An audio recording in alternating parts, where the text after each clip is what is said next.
হযরতে উমর রাদিয়াল্লাহু তাআলা আনহু হজরে আসওয়াদের সামনে গিয়া কইলা আমরা তো পাগল হল গিয়া সুমা দিবার লাগি বলা যায়নি যারা আমরা ইনো যাই হজরে আসওয়াদের চুমা দেওয়া মুস্তাহাব চুমা দেওয়া কিটা আর এই জায়গার ধাক্কা ধাক্কি করা হারাম ধাক্কা ধাক্কি করা আনা ধাক্কায় হজরে আসওয়াদের চুমা দেওয়া যায়নি মাথন না যারা গেছেন তারা জানেন বলে তো হুজুর দিতাম না নি দিতায় তারও সুরত আছে আল্লাহর কাছে ওটা খাড়াইয়া খাঙ্গাল লাগাইন কইতে আল্লাহ বাংলাদেশ থেকে খানাইরঘাট থেকে লালার চক থেকে আইছি আর জীবনে আমার তৌফিক হইব নি তুমি আইতে দিবাই নেই আইতে পারলে তোর বাবালা বড় আশা লইয়া আইছি তোমারও বেশ তোর পাত্রটাতে একটা সুমা দিতাম কইয়া 2 ফুটা চকুর পানি ফেলাইও দেখবাই আনা ধাক্কায় ফিরিস্তা হলে তুলা মারি নিয়া দিয়া তোমার সুমা দেওয়াই এগুলা পরীক্ষা করার কথা কইয়া কোন মুখস্থ বাণী কইয়েন না এর লাগি দেখবাই খরটা কি আস্তা খেয়ে তোমার তুলা মারি দরিয়া নিয়ে গেছে আর দিয়া গর্দনার দরিয়া কইব সুমা দে তোর হাউস বিটাইলা হযরতে উমরে হজরে আসওয়াদের খান্দাত কিয়া হজরে আসওয়াদের সম্বোধন করিয়া কইন হে হজরে আসওয়াদ আমি তুই যে আমার কোন ক্ষতি করবে আর কোন লাভ করবে ই ইয়াকিন আমার নাই তোরে সুমা দিলে যে আমি গাছও উঠি যে মহিলা নাই আর না দিলে যে কালো ফল মহিলা নাই আমি আল্লাহর সামনে মাথা নত করি কাউর সামনে করি না কিন্তু আমার ও চৌকে দেখছি আমি নবিয়ে তোরে মাথা নত করি সুমা দিলা ও কারণে মাথা নত করি সুমা দিলাম আল্লাহ আমি তোমার সামনে মাথা নত করলাম না এইটা হইল আমরা আহলুস সুন্নাতুল জামাতের আকীদা দুনিয়া একবায় দুনিয়া মাথা দেবো ফাগলি দিতাম না এটা হইল আহলুস সুন্নাতুল জামাতের মতই না বলে মাথা দিব ফাগলি দিতাম না কেন কইলাম এমন একটা মওজুদ ঈশ্বরে বা গালা লাগাইব কোন সময় আল্লাহ জানে কুতবে আলম হুসাইন আহমদ মদনী রহমতুল্লাহ আলাইহি পাকপরত উপমহাদেশ আদাজ হইছে 3 মানুষের ফতোয়ার কারণে কয় বছর আইতে হলে খালি ফালাও স্বাধীনতা অর্জন করছো এই দেশ যে সময় ইংরেজে আমরারে গোলাম বানাইছিল মুসলমানের মাদ্রাসা ইন্তরে গুলা রাস্তা বল বানাইছিল মসজিদ ইন্তরে জুয়ার আড্ডা বানাইছিল এই দেশের উলামায়ে কেরাম রে হাজার হাজার উলামায়ে কেরাম রে 1857 সালে 30 মাইল জায়গা দিল্লির খায়বর থেকে মাইসুর পর্যন্ত রাস্তার দুইধারে যে গাছ সকল আছিল কোন গাছের ডাল খালি আছিল না যেই ডালের মাঝে আলিম উলামার লাশ ঝুলছে না শুধু তাই না উলামায়ে কেরামের স্বাধীনতা আন্দোলনের কারণে এরাও আসলে আহলুস সুন্নাতুল জামাত উলামায়ে কেরামের স্বাধীনতা আন্দোলনের অপরাধে কোন এটাই স্বাধীনতার প্রস্তাব আনছেন না আনছে উলামায়ে দেওবন্দ তথা আহলুস সুন্নাতুল জামাতের উলামায়ে কেরাম উলামায়ে হিন্দে প্রথম জমিয়তে উলামায়ে হিন্দে দিল্লির খায়বর থেকে মাইসুর পর্যন্ত 30 মাইল জায়গার দৈয় পাশর রোডর এমন কোন ডাল আসিল না যে ডালের মাঝে আলিম উলামার লাশ তুলছে না হাজার হাজার আলিম উলামা ওগুলোরে নির্মম ভাবে হত্যা করা হয়েছে কি জাতর হত্যা আল্লাহু আকবার ফাও রশি বান্ধিয়া ডাল লগে বান্ধিয়া উল্টাইয়া তলে আগ্নির গাত করিয়া দাউ দাউ করে আলিমর মাথা মুখা আগ্নির চুয়া দিয়া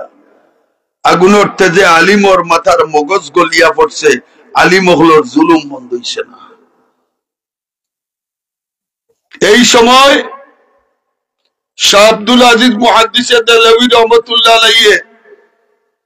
যখন দেখলা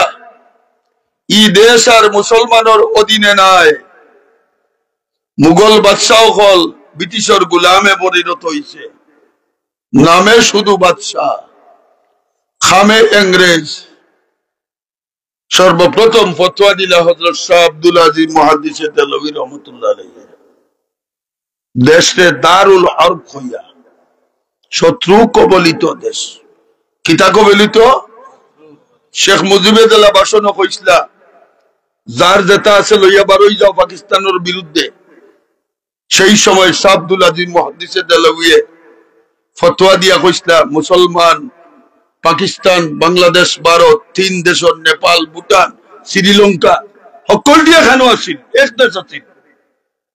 সবগুলো মিলাইয়া শাহ আব্দুল আজিজ পয়লা ফতোয়া দিছলা যার যেটা আছে লইয়া ব্রিটিশের বিরুদ্ধে মারো এই ফতোয়ায় ওলা খাম করছিল এই ফতোয়ায় পলাশির যুদ্ধ হইল এই ফতোয়ায় মালটার যুদ্ধ হইল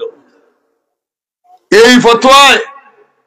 ইসমাইল শহীদ রহমতুল্লাহ আলাইহি শহীদ হইলা যখন দাফে দাফে দাফে দাফে লম্বা ইতিহাস যে সময় ইয়া ব্রিটিশে আর আগুয়াই যান না আর সামাল দেওয়া যান না তখন 2 নম্বর ফতোয়া আছিল শাইখুল হিন্দ মাহমুদুল হাসান দেওবন্দি রহমতুল্লাহ আলাইহি শাইখুল হিন্দে ফতোয়া দিছলা ব্রিটিশ সকলের যদি তোমরা এই দেশটাকে খেদাইতে চাও অর্থনৈতিকভাবে দুর্বল করো তর্কে মোবাইলতর ফতোয়া ভারত উপমহাদেশের কোন মুসলমানে ব্রিটিশ পণ্য বর্জন করার অঙ্গীকার করো লম্বা ইতিহাস শেষ ফতোয়া ছিল কুতবে আলম হুসাইন আহমদ মদনী রহমতুল্লাহ আলাইহি হুসাইন আহমদ মদনী রহমতুল্লাহ আলাইহি ফতোয়া দিছলা এই দেশের কোন মুসলমান ব্রিটিশ সৈন্য চাকরি করা হারাম চাকরি করা হারাম এই সময় তুমুল আন্দোলন চলে দেশ স্বাধীন হইবার উপক্রম তখন লাহোর কোর্ট দিয়া ইংরেজ জজে দেখাইয়া নিছিল রাষ্ট্রদ্রোহিতার মামলায় হুসাইন আহমদ মদনী রহমতুল্লাহ আলাইহি হুসাইন আহমদ মদনীর কাঠগড়াত খাড়া করিয়া জিগাইছিল তোমার নাম হুসাইন আহমদ নেই বলে জি হয় বলে তুমি বলে ফতোয়া দাও ইংরেজ সৈন্য দেশের সৈন্য ইংরেজরা সৈন্যর ভিতরে মুসলমানের হুয়াইন ঢুকা হারাম মৌলানা লিয়াকত আলী মৌলানা শওকত আলী কইসলা হুজুর একজোড়া গুড়াইয়া মাতি লিবা আজকে তো আপনারা ফাঁসির ঝুলাই নিব যেহেতু ক্ষমতা তারা ক্ষমতা এত থাকলে বহুতা করা যায় না নি দেখছো না নি 16 বছরের ইতিহাস বাতো না হযরত হুসাইন আহমদ মদনী রহমতুল্লাহ আলাইহি ফরমায়েন আচ্ছা দেখি না জিগায় কিতা ইংরেজর কাঠকড়াত খালাইয়া চতুর্দিকে ইংরেজ আর্মি অকল বন্দুক লইয়া খাড়া হুসাইন আহমদ মদনীরে জিগাইছিল আপনি বলে ফতোয়া দিছেন ইংরেজ সৈন্যর মাঝে মুসলমানের সৈন্য ঢুকা হারাম হুসাইন আহমদ মদনী কইন আগেও দিছি এখনো দিয়ার ভবিষ্যতেও দিব সুবহানাল্লাহ सारे दुनिया हो मुखालिफ फिर न कुछ नुकसान है डर नहीं कुछ गम नहीं जब रहमते रहमान है शहर के औलाद होकर गीदड़ों पे जिंदगी मौत बेहतर है तेरे ऐसे अगर हो जिंदगी शहर के मानिन जब हम शान दिखाते जाएंगे आहले बातिल मिसले दूबा मुंह छुपाते जाएंगे तौहीद की कुव्वत से बाजू तेरा कवी है इस्लाम तेरा देश है तू मुस्तफवी है तौहीद की अमानत सीनों में है हमारी आशा नहीं मिटाना नामो निशा हमारी ऐ मर्द मुजाहिद तुझे हैदर की कसम है दुश्मन हो मुकाबिल तो लगाना रहे तकबीर तलवार बकफों के निकल आसरे मैदा दुश्मन के लश्कर को बना लुकमा शमशी হুসাইন আহমদ মদনী রহমতুল্লাহ আলাইহি এখন আগেও দিছি, ওখানেও দিয়ার, ভবিষ্যতেও দিব। এই সময় ইংরেজ যোদ্ধারা কিয়া কয় তার পরিণতি সম্পর্কে তুমি জানোনি? তুমি রাষ্ট্রদ্রোহী, রায় কিতা হইব জানোনি? কুতবা আলম হুসাইন আহমদ মদনিয়া ফরমাইন, জানি বিদায় দেওবন্দ থাকি আসার সময় মরার কাফনের কাপড় লইয়া আইছি। ও দেখ আমার বেগো 3 কাপড়, ব্যাগটা ব্যবহার করছো 2 চাদর আর 1 কুর্তা। কিয়া কইন হুসাইন আহমদ মদনী রহমতুল্লাহ আলাইহি, যদি আমার ফাঁসি হয় সরকারি ভাবে সরকারি কাপড় দিয়া কাপড় হইব। এই কারণে তোমরা না পাক ইংরেজর কাপড় দিয়া আমার দাফন কাপড় না হইবা লাগি আমি ও দেখো দেওবন্দ থাকি কাপড়ের কাপড় লইয়া আইছি।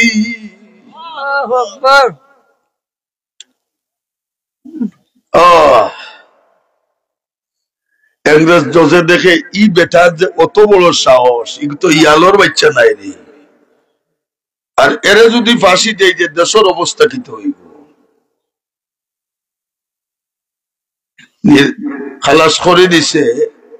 আর খইয়া দিছে, আইসটা কি কোন সমাগম আপনি ভাষণ দিতে পারতেন। ওদিন লাহোর জমিয়তে উলামা হিন্দর 10 লক্ষ মুসলমানের সমাগম। হকলে কই হুজুর আপনি যাইবার কাম নাই। মদনী রহমতুল্লাহ আলাইহি এখন আমি না গেলে হইতো না। বলে আপনার নো গুলি অর্ডার, বলে অর্ডার হইল, অর্ডার হইল, আমি যাইতাম হইব। চতুর্দিকে ইংরেজ সৈন্য হলে রাইফলের মাঝে গুলি ভরিয়া, পিস্তল গুলি ভরিয়া তাকাই লিছে যে হুসেন আহমদ মদনীয়ে কোন রাষ্ট্রদ্রোহী কোন ফতোয়া দিতা আর লগালগ গুলির অর্ডার হইত। হুসাইন আহমদ মদনী রহমতুল্লাহ আলাইহি মাইকটা হাতে লইয়াও খুতবা পড়িয়া এক শের পড়লা। কিতা বললা? কি মজার শের! আঙ্গুল